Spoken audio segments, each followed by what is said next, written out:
পিয়া তোমার মালা কানি বাউলে তার অন্তরে ভিতরে বাহিরে অন্তরে অন্তরে আসো শাওনের হৃদয় জুড়ে।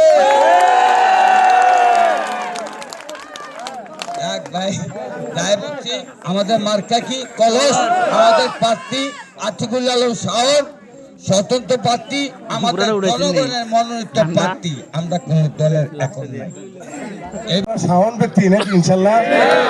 শাওন ব্যক্তি না, বেশি কথা বলবো না, কেন এমনি গলার পরিস্থিতি ভালো না, প্রত্যেক জায়গায় জায়গায় কথা বলতে হয়। তবে ইনশাল্লাহ আমরা সবাই শাওন ব্যক্তি না, তাই হাতে উড়ান তো আমি একটু দেখি। মাশাআল্লাহ সবাই শাওন ভাই তো।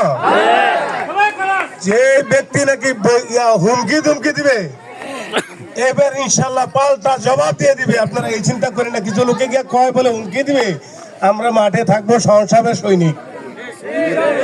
একটা লোক পাচ্ছে না ইনশাল্লাহ, একটা লোক যেমনি এখন আছি কেন্দ্র ইনশাল্লাহ এমনি পাড়া দিয়ে জয় যুক্ত করে আমরা ইনশাল্লাহ এই শাওন সাহেবকে কলসি মার্কায় ভোট দিয়ে জয় যুক্ত করে আনবো ইনশাল্লাহ। সবাই একমত আছেন তো? দশে মিলে করি কাজ, হারিয়ে যেতে না হিলাজ। যদি আমরা শাওন সাহেবের সৈনিক হয়ে থাকি ইনশাল্লাহ প্রত্যেকটা কেন্দ্রে আমরা ভোট পাহারা দিয়ে জয়যুক্ত করে আমরা শাওন সাহেবকে সংসদে পাঠাইবো। শাওন ভাইয়ের যে জোয়ার উঠছে চতুর্দিকে, আসলে ইচ্ছা করে আল্লাহ আমার মনে হয় হাতে ধরে টান দিছে, কারণ আমি তো টুকটাক ব্যবসা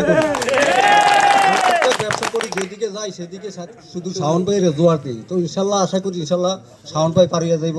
তো আরেকটা কথা জানলাম, এক আমার বন্ধু মানুষ মাইস্কারের, হ্যাঁ রে আমার লোকে গাড়ি দিয়ে আইলো কইলাম যে ভাই আপনারা রেদন সাহেবের মাইস্কারের দিয়ে বহুত মানুষ রেদন সাহেবের ভক্ত, আপনি শাওন সাহেবের ভক্ত কেন? কয় না ভাই, মাইস্কারের অন্তত শতকরা 70 জন এই শাওন সাহেবের ভক্ত।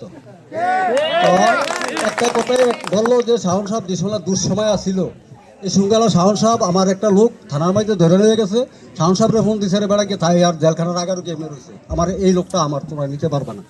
তো এটাই মনে করি শাওন সাহেবের সাহস আছে, আপনারা যারা আছেন শাওন সাহেবের দল করবেন, আশা করি যে শাওন সাহেবের তো অনেক কিছু সহযোগিতা পাইবেন। আপনার তো অনেকদিন একটা চাহিদা ছিল যে যারা ঢাকাবাসী আছে তারা এলাকা কেন আসে না, এলাকায় এসে কেন শাওন ভাইয়ের পক্ষে ভোট চায় না। তো আজকে যারা ঢাকাবাসী আছে আপনারা দেখছেন সবাই আমাদের সাথে একত্রতা প্রকাশ করছে। আমরা দেখা দিতে চাই আমরা মোহনপুর এক ছিলাম, শাওন ভাইয়ের ছিলাম, কলসি মার্কা ছিলাম এবং কি থাকবো। আমরা ঢাকাবাসী যারা আছে সবার সাথে আমরা এক হয়ে 12 তারিখ ইনশাআল্লাহ কলসি মার্কা শাওন ভাইকে বিজয় করে এই রাস্তাতে বিজয় মিছিল দেব। আমাদেরকে যত ধরনের হুমকি দামকি দেন কোনো লাভ হবে না। যারা বলেন যে ঢাকাবাসী আপনাদের সাথে কাজ করবে, আজকে ঢাকাবাসী প্রমাণ করে দিছে ঢাকাবাসী কারো কিনা গোলাম না। ঢাকাবাসী শাওন ভাইয়ের লোক ছিল, শাওন ভাইয়ের লোক আছে, আমরা শাওন ভাই ছিলাম, শাওন ভাই থাকবে। আমাদের মধ্যে যত রকমের ব্যক্তিগত সমস্যা থাকুক রাজনীতি মাঠে আমরা সবাই এক, আমরা কলসি মার্কার ছিলাম, কলসি মার্কার থাকবো এবং আপনাদের সাথেই থাকবো। আপনাদের দোয়া চাই ইনশাআল্লাহ, আপনারা আমাদের সাথে থাকবেন 12 তারিখ পর্যন্ত। আমরা শাওন ভাইকে বিজয় করে বিজয়মালা নিয়ে মিছিল দিয়ে তারপর আমাদের কাজ শেষ করব। তো আজকে যেহেতু সময় কম, আমরা বেশি কিছু বললাম না, সবার দোয়া চাই। আসসালামু আলাইকুম।